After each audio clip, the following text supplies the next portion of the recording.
दोस्तों, मानव जीवन बहुत कठिनाइयों के बाद मिलता है और मानव जीवन जीना भी इतना आसान नहीं है। हर दिन मनुष्य के जीवन में तरह तरह की मुसीबतें आती रहती हैं और साथ ही उसका दिमाग कमजोर हो जाता है। आज की इस कहानी के माध्यम से जानते हैं कि मनुष्यों में ऐसी कौन सी आदतें पाई जाती है जो उनके दिमाग को धीरे धीरे कमजोर करती हैं। मित्रों, दिमाग हमारे शरीर का महत्वपूर्ण अंग है। हमारे शरीर के अंदर होने वाली हर क्रियाएं मस्तिष्क से ही संचालित होती हैं। किसी घटना पर हम कोई भी सुझाव देते हैं तो वह केवल और केवल मस्तिष्क के ही कारण हो पाता है। अगर आप अपने किसी भी शरीर के हिस्से या हाथ को मोमबत्ती की तरफ लेकर जाते हैं तो वह आपके हिस्से को जला देती है, लेकिन इसका संदेश सबसे पहले मस्तिष्क तक पहुंचता है और तभी आप अपना हाथ जल्दी से हटा लेते हैं, क्योंकि आपके मस्तिष्क में यह बात आ जाती है कि अगर हाथ को मोमबत्ती के पास ज्यादा समय तक रखा तो हाथ जल जाएगा। यदि व्यक्ति का मस्तिष्क ठीक से काम ना करे तो वह इस दुनिया में जीवन जीने के लायक भी नहीं रह सकेगा। सभी जीवित प्राणियों में मस्तिष्क जन्म से होता है और इसका विकास उम्र के साथ होता रहता है, लेकिन कई बार हमसे जीवन में कुछ ऐसी गलतियां या आदतें बन जाती हैं जो हमारे मस्तिष्क को कमजोर करती हैं, और इन आदतों के लिए कोई और नहीं बल्कि हम स्वयं जिम्मेदार होते हैं। दोस्तों, महात्मा बुद्ध की शिक्षा हर किसी के जीवन को नई दिशा दे सकती है। एक समय की बात है, महात्मा बुद्ध अपने कुछ शिष्यों के साथ यात्रा पर जा रहे थे।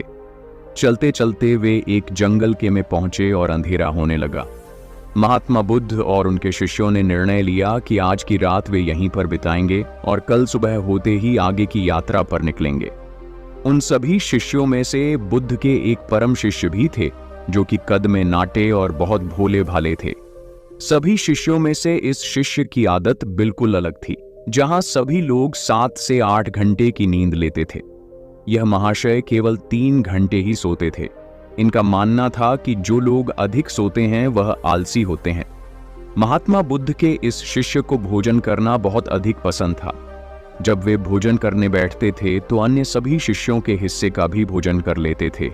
इसी प्रकार उनकी कई ऐसी आदतें थीं जो अन्य शिष्यों को परेशानी में डाल देती थीं। उस रात जब महात्मा बुद्ध और उनके शिष्यों ने जंगल के किनारे पर डेरा डाला, तब दूर दूर तक पानी की कोई व्यवस्था नहीं दिख रही थी। इस बार पानी खोजकर लाने की जिम्मेदारी बुद्ध के उन भोले भाले शिष्य को दी गई। महाशय मटका लेकर पानी की खोज में निकल पड़ा। उसका शरीर पहले से थका हुआ था। काफी सोच विचार करते करते और चलते चलते आखिरकार उसे तालाब दिख गया। उसने तालाब से मटके में पानी भरा और पानी लेकर जैसे ही आगे बढ़ा, वहीं पर चक्कर खाकर गिर पड़ा। उधर महात्मा बुद्ध और उनके अन्य शिष्य उनकी प्रतीक्षा करते रहे। जब प्रतीक्षा में पूरी रात बीत गई, तब अगली सुबह महात्मा बुद्ध स्वयं अन्य शिष्यों के साथ अपने उस शिष्य की खोज में निकल गए जो रात से वापस नहीं लौटा था। सभी लोग उसे खोजते हुए तालाब के पास पहुंचे और मूर्छित हुए शिष्य को होश में लाने का प्रयास किया। जब वह शिष्य होश में आया और महात्मा बुद्ध को अपने सामने देखा तो चौंक गया। उसे कुछ भी याद नहीं था कि वह तालाब के पास क्या कर रहा है। उसके इस व्यवहार को देखकर अन्य सभी शिष्य उस पर हंसने लगे और उसे मंद बुद्धि कहकर चिढ़ाने लगे। वह भोला भाला शिष्य वहीं पर रोने लगा और कहने लगे कि हाँ, मैं मंद बुद्धि हूं। तब महात्मा बुद्ध ने सभी को शांत कराया और अपने शिष्य को समझाते हुए बोले कि हम सभी ने देखा है, तुम्हारी आदतें अन्य मनुष्यों से बिल्कुल अलग हैं। तुम बहुत कम सोते हो और बहुत अधिक खाते हो। मैंने तुम्हारे अंदर एक नकारात्मक जीव को महसूस किया है जो तुम्हारे मस्तिष्क को दिन रात कमजोर कर रही है। तब वह शिष्य और अधिक तेज से रोने लगा और कहने लगे कि गुरुदेव, अब आप भी मुझे मंद बुद्धि कह रहे हैं। तब महात्मा बुद्ध ने कहा कि नहीं, ऐसा नहीं है। तुम एक होशियार और बुद्धिमान मनुष्य हो, किंतु तुमने कुछ ऐसी आदतों को पाल रखा है जिसके कारण तुम्हारा मस्तिष्क कमजोर हो रहा है। तब शिष्य ने कहा कि हे गुरुदेव, ऐसी कौन सी आदतें हैं जिनसे मनुष्य का मस्तिष्क कमजोर होता है? तब महात्मा बुद्ध ने कहा कि आज मैं तुम्हें बताता हूं कि ऐसी कौन सी आदत है जो मनुष्य के मस्तिष्क को कमजोर करती है। मेरी बात को सभी लोग ध्यान से सुनना। महात्मा बुद्ध ने बताना प्रारंभ किया। पहली आदत, नींद के महत्व को समझने में भूल करना। कई ऐसे व्यक्ति होते हैं जो नींद को गंभीरता से नहीं लेते हैं। उनका यह मानना होता है कि ज्यादा सोना समय की बर्बादी होती है। यदि वे कम सोएंगे तो अधिक कार्य कर पाएंगे और अधिक सक्रिय रहेंगे, जबकि यह सोचना बिल्कुल गलत है। नींद हमारे शरीर की एक मुख्य आवश्यकता है।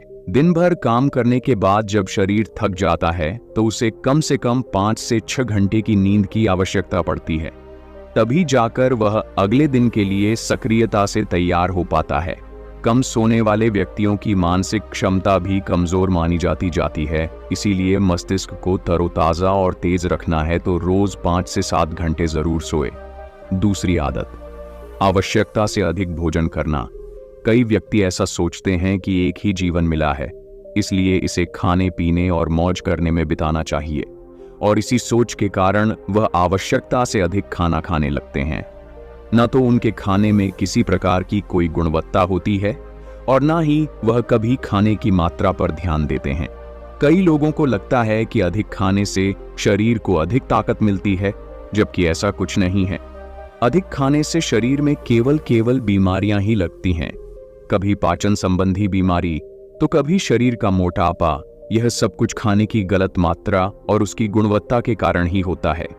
जब व्यक्ति का शरीर बीमार रहेगा तो इसका असर मस्तिष्क पर भी होगा। इसलिए अपने मस्तिष्क को तेज रखने के लिए सही मात्रा में और सही गुणवत्ता वाला भोजन करना चाहिए।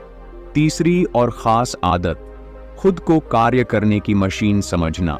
इस संसार में कई ऐसे व्यक्ति हैं जो दिन रात काम के पीछे भागते रहते हैं और इस बीच ना तो वे अपने शरीर को आराम देते हैं और ना ही कभी अपने परिवार को समय देते हैं।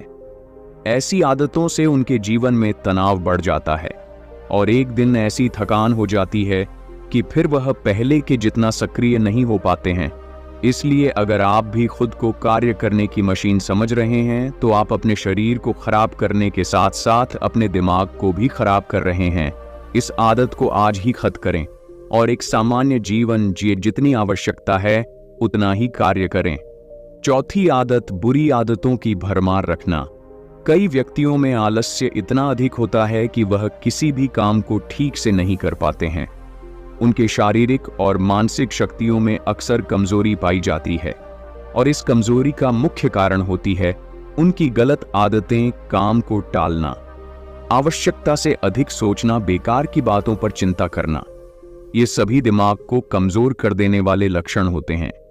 इसलिए यदि सही जीवन जीना है और दिमाग को तेज रखना है तो सबसे पहले अपनी बुरी आदतों को खत्म करें। पांचवी आदत, खुद की बुराई और कमजोरी देखना। कई बार व्यक्ति के सामने ऐसी परिस्थितियां आ जाती हैं जिनमें वह खुद को असहाय और कमजोर अवस्था में पाते हैं, लेकिन इस अवस्था से निकलने के स्थान पर वह स्वयं को ही कमजोर मानने लग जाते हैं। खुद की बुराई करना और खुद को कमजोर देखना इंसान की सबसे बड़ी गलती होती है। यह कार्य जीवन में कभी नहीं करना चाहिए, क्योंकि यह आपके जीवन की प्रगति में बाधा बनती है। इससे आपके मानसिक स्वास्थ्य को हानि पहुंचती है, आत्मविश्वास में कमी आती है। अपने दिमाग को तेज बनाए रखने के लिए खुद की बुराई कभी दूसरों के सामने नहीं करनी चाहिए, या स्वयं ही स्वयं की बुराई कभी नहीं करनी चाहिए।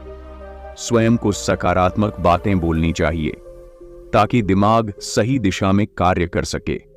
छठी आदत, दिमाग में अतीत की नकारात्मक बातों को इकट्ठा रखना। कई बार व्यक्ति के जीवन में कुछ ऐसी अप्रिय घटनाएं हो जाती हैं जिन्हें वह चाहकर भी नहीं भुला पाते हैं, लेकिन एक सत्य यह भी है कि आप पीछे के समय में जाकर उस घटना को नहीं बदल सकते हैं।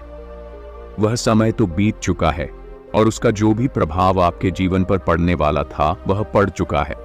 तो फिर दिमाग में अतीत की यादों को रखना कूड़ा इकट्ठा करने के समान ही होता है।